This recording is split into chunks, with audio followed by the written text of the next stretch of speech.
Well, hello everyone. My name is Star Rath. I'm the pastor at Faith Lutheran Church in Port Elgin, Ontario, Canada. And each week I bring you a story that takes about 5 minutes to watch. And this week I want to just tell you about a trip that my husband and I went on in November the 7th to celebrate our 60th wedding anniversary. We got on a plane in Hamilton at around 6:37 in the morning. We parked our car on the runway there. There were 3 rows of cars. He handed your keys in. We got on the plane. There were 140 of us got on that plane. Well, he flew direct from Hamilton to Churchill, Manitoba. And we got off the plane, and a coach took all of us to these Tundra buses. Well, it took about half an hour to get there, out onto the tundra of Hudson Bay. And we got on the Tundra buses and we started driving around. There were about 40 of us on each of the Tundra buses. And the windows that you're on the bus come down so that you're able to take pictures of the polar bears. When you see them, you can take pictures without taking them through the window. Now, on this bus, we had lunch and we had soup and that sort of thing, and we were out there on the tundra for 7 hours looking for polar bears, and we saw about 30 of them. Now, we didn't get really too close, but we did get close enough to see how big they are, and we watched 2 males having a play fight with each other and rolling around in the grass. We saw a mother with a little baby. And the bears are all there in Churchill in November because they're waiting for the ice to come in, because they do their hunting of the seals through the ice, and that's when they build up their weight so that they're able to carry on to live. But the primary food for them are the seals. Now, this was a trip that was organized by a company called Gold Star out of Edmonton. And they do this trip every year. They go to see the polar bears in November, and they go to see the grizzly bears eating the salmon in June in northern British Columbia. And they're all one-day trips. So we were out on the tundra for 7 hours, and then on our way in to the banquet hall to have our supper, there was a blizzard going sideways. The snow was blowing sideways there. The bus driver could hardly see out the window because of the wipers. And there wasn't anything he could see because of this storm. But anyway, he must have known the track, because we ended up making it to the banquet hall for a most delicious dinner. And over dinner, we were sort of speculating whether we'd be able to get on the plane to come home. But we did. We get on the plane. The captain had to de-ice the plane.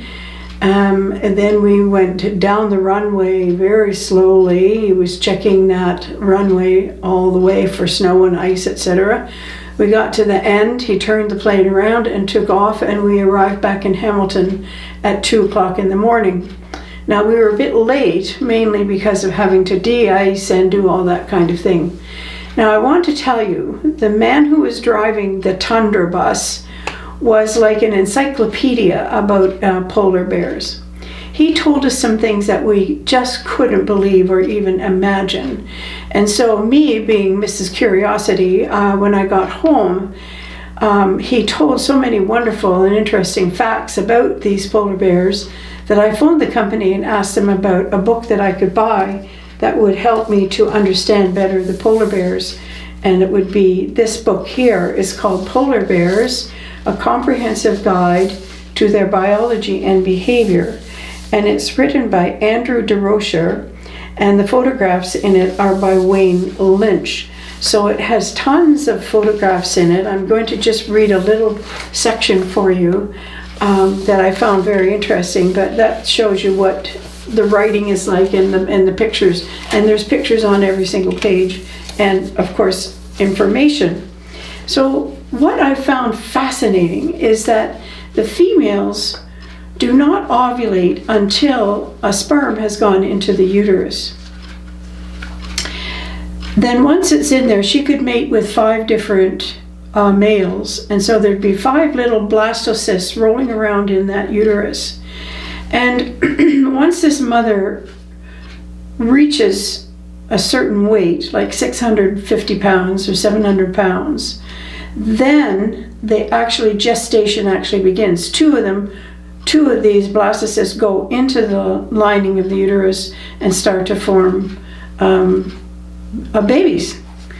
And so they're only there for 2 months, and she has these babies in 2 months. Now, I found this whole thing quite fascinating because certainly humans, we ovulate for 50 plus years, and it takes us 9 months to have a baby, and I think elephants are about a year or something. But anyway, it is about the survival of the species, really. I'll just read one little section for you. Polar bear cubs at birth are extremely small relative to the size of their mother. A cub weighs about 1.5 pounds, while its mother can easily top 440 pounds to 660 pounds.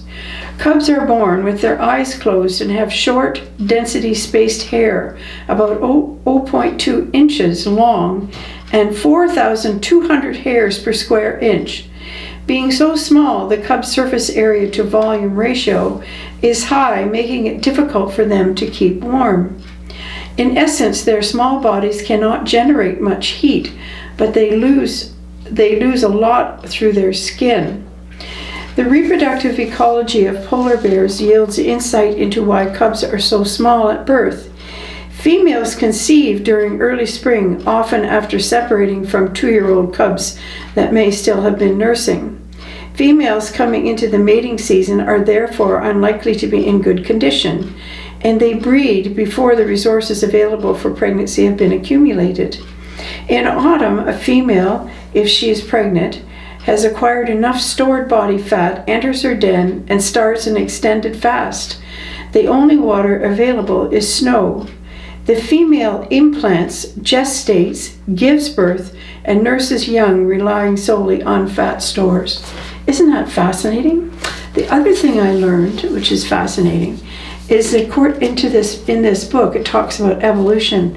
They actually started out as grizzly bears, and then over time, because of the food source was seals, the seals could see the brown bears on top of the ice, and so they could swim away because they knew the brown bear was there. But over years, over thousands of years, the DNA lost the pigment. Imagine that.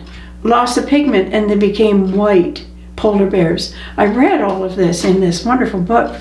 And so anyway, I could go on and on. My husband has already booked the trip for the grizzly bears. We'll be heading there in June, so I'll be able to tell you about that excursion as well.